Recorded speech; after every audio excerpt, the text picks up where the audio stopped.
আনিসুর রহমান জিকো আর Cuba মিচেলকে বাদ দিয়ে 28 সদস্যের প্রাথমিক স্কোয়াড ঘোষণা করেছে বাফুফে। তবে দলে রয়েছেন সমিত সোম, ফাহমিদুল ইসলাম, তারেক কাজিরা। রোববার ঘোষিত এই স্কোয়াডে রয়েছে নতুন এক মুখ। সিঙ্গাপুর আর ভিয়েতনাম ম্যাচের জন্য কোচ হ্যাভিয়ের কাব্রেরা ঘোষিত এই প্রাথমিক স্কোয়াডের বিস্তারিত থাকছে প্রতিবেদনে।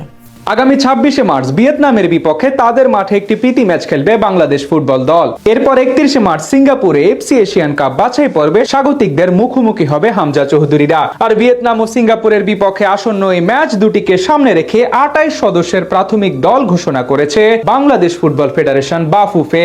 রোববার ঘোষিত এই স্কোয়াডে একমাত্র নতুন মুখ হিসেবে দলে জায়গা পেয়েছেন ব্রাদার্স ইউনিয়নের 23 বছর বয়সী গোলরক্ষক ইসহাক আকন্দ। গত বছরের নভেম্বরে ভারতের বিপক্ষে ম্যাচের জন্য ঘোষিত দলে থাকা 5 ফুটবলারকে এবার ক্যাম্প থেকে বাদ দিয়েছেন কোচ হাভিয়ের কাব্রেরা। নিষেধাজ্ঞার কারণে উইঙ্গার রাকিবুল হাসান ও ডিফেন্ডার তপু বর্মন দলে নেই। এছাড়া ইংল্যান্ড প্রবাসী ফরওয়ার্ড কিউবা মিচেল ও ডিফেন্ডার তাজউদ্দিনও স্কোয়াডে জায়গা পাননি। লেস্টার সিটির মিডফিল্ডার হামজা চৌধুরীকে প্রাথমিক ক্যাম্পে রাখা না হলেও 22 মার্চ তিনি ভিয়েতনামে দলের সঙ্গে যোগ দিতে পারেন বলে আশা করা হচ্ছে।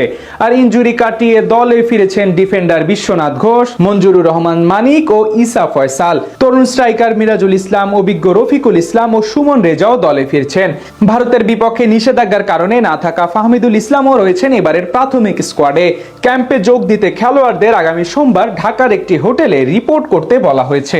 রোববার বাফুফে কর্তৃক ঘোষিত 28 সদস্যের এই স্কোয়াডটি মূলত তারুণ্য অভিজ্ঞতার এক ভারসাম্যপূর্ণ সমন্বয়ে গঠিত হয়েছে, যেখানে প্রতিটি বিভাগের খেলোয়াড়দের সুনির্দিষ্ট রয়েছে কৌশলগত দায়িত্ব। গোলরক্ষক হিসেবে মিতুল মার্মা বর্তমান কোচ কাবরেরার 1 নাম্বার পছন্দ হলেও সুজন হোসেন বা মেহেদী হাসানদের উপস্থিতি গোলপোস্টের নিচে সুস্থ প্রতিযোগিতা বজায় রাখবে বলে আশাবাদী সংশ্লিষ্টরা। আর রক্ষণ ভাগে তারেক কাজী ও বিশ্বনাথ ঘোষের উপর থাকবে প্রতিপক্ষের আক্রমণ ভাগের ফুটবলারদের সামলানোর মূল দায়িত্ব। বিশেষ করে ভিয়েতনামের মতো গতিশীল দলের বিপক্ষে তাদের ট্যাকেল এবং পজিশনিং হবে রক্ষণের মূল ভিত্তি।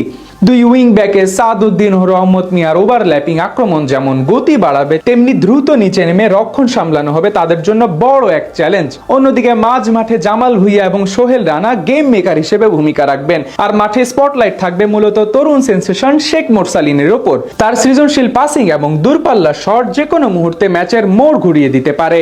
অপরদিকে মোহাম্মদ হৃদয়ের পরিশ্রমী ফুটবল মাঝ মাঠে বাড়তি শক্তি যোগাবে।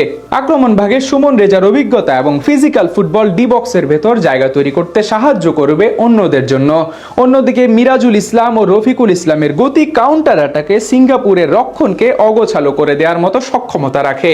আর হামজা দেওয়ান চৌধুরীর অন্তর্ভুক্তি যে এই দলের চেরি অন দ্য টপ সে কথা বলাই বাহুল্য। ডিফেন্সিভ মিডফিল্ডার হিসেবে রক্ষণ ভাগ ও মাঝ মাঠের মধ্যে তার সমন্বয় সাধন দেশের ফুটবলে এক অবিশ্বাস্য মাত্রা যোগ করেছে।